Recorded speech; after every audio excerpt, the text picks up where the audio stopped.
It's just coming up.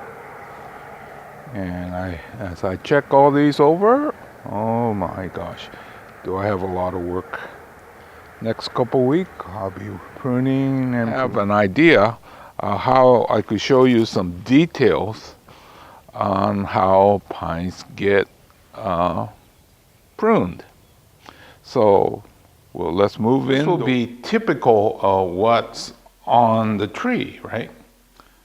And what I'm going to do is to remove the needle so we could be a little bit clearer on what it is that we are seeing. Instead of plucking them, I cut it, and there's a reason for that. Okay, now typically what I'm doing when I'm out there pruning is to remove the center candle.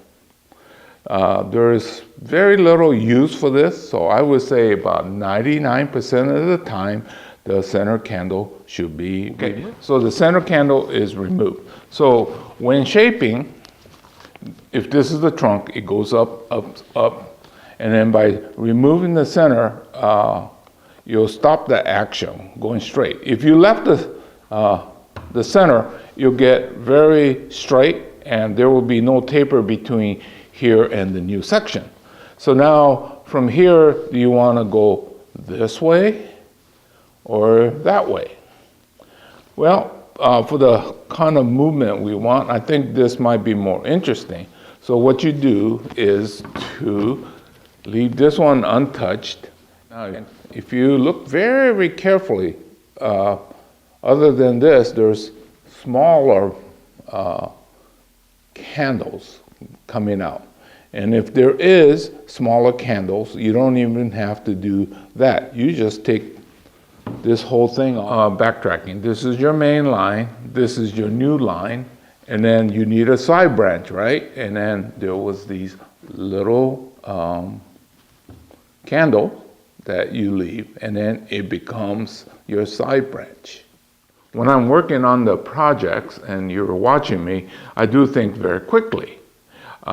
That's why I want to take the time and show you in detail a lot of time what I'm doing. Okay, now a couple of things about black pines or pines in general.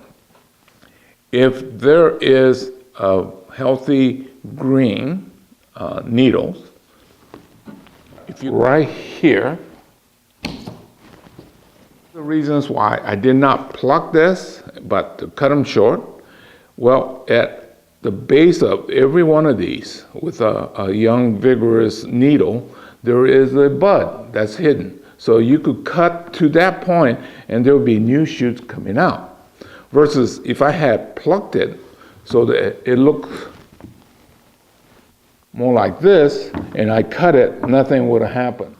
What I'll do quite often is when it's that tall, instead of just cutting here, I'll cut it back to here.